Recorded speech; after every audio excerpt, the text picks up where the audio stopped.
Lekker en voedsame kos speel 'n belangrike rol in die welstand van ouer persone. By Tyniqua is kwaliteit 'n prioriteit en daarom word daar met sorg en toewyding seker gemaak dat elke maaltyd nie net smaaklik is nie, maar ook aan die voedingsbehoeftes van ouer persone voldoen.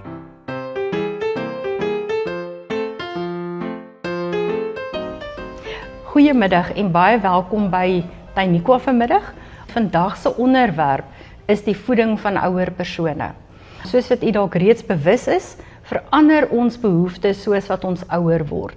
En voedingsbehoeftes is definitief een van die behoeftes wat verander, na aanleiding van 'n mens se ouerwordingsproses. Vandag by my is Marnel Coetzee. Baie welkom hier by ons. Dis so groot voorreg om jou hier te hê. Baie dankie Alani, dit is so lekker om by julle te kuier in hierdie mooi George.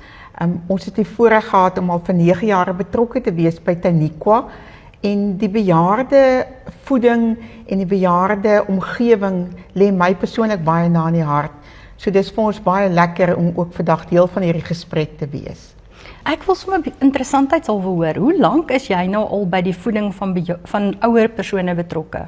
Wie jy, my beroep het begin in die onderwys. En ek het baie kort besef dat ek eintlik 'n baie groot passie vir die bejaardes het. En in totaal is ek nou seker 34 jaar betrokke by bejaardesorg en die voeding van bejaardes. As ons kyk na die ouerwordende mens en die verwagting van bejaardes wat nou al 20, 30 jaar afgetree is dit so 'n veld waar net baie meer kennis moet in belê word.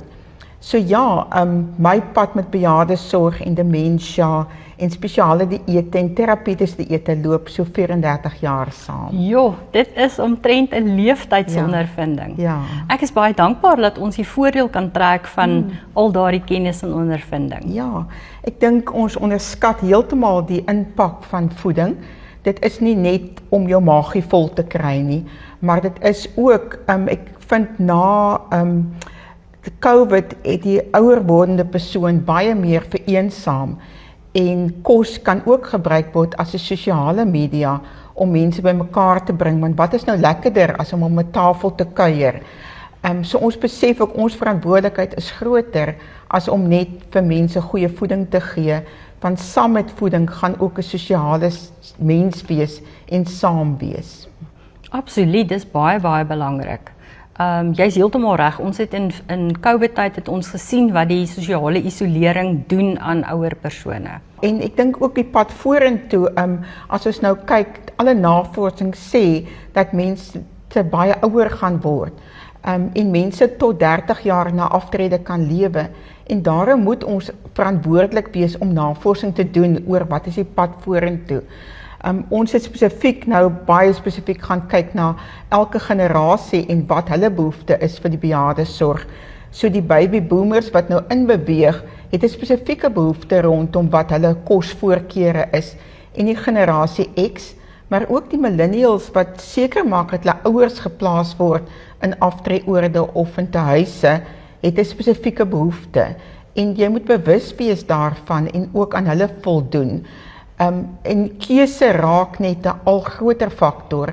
Mense wil nie meer net spesifieke bord kos hê vir hulle nie, maar hulle wil die keuse hê van wat hulle kan eet.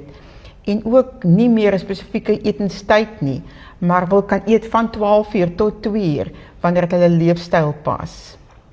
Ja, dit bied eintlik groot uitdagings in terme van voeding. Dit doen definitief groot uitdagings en jy moet ook jou kombuis op so 'n manier bestuur dat dit nog regtig voldoen en aan die voedingsbehoeftes voldoen van elke bejaarde.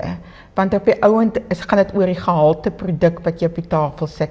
So vars produkte, 'n verskeidenheid en definitief 'n keuse aan hulle kant is belangrik.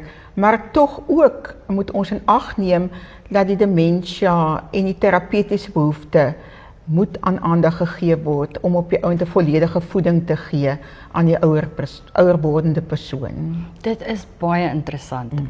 Maar Nel, kan ek een mite dalk besweer? Daar word baie gevra. Gebruik ons die kos wat oorbly oor en oor tot dit op is? Of hoe werk dit nou eintlik? Ja, ek dink die belangrikheid van 'n maatskappy soos ons doen presiese produksie vir die dag. afhangende van die getalle wat die kliënt vir ons gee. So ons doen nie oorproduksie nie. So as daar letterlik 100 mense eet, dan doen ons die produksie vir 100 persone. So daar is nie ou of oorskietkos in die kombuis beskikbaar nie, want die produksie word letterlik beplan volgens die aantal etes wat elke dag geëet word. Baie dankie Marnel. Dis 'n groot plesier, dit was lekker om by jou te kuier. Baie dankie.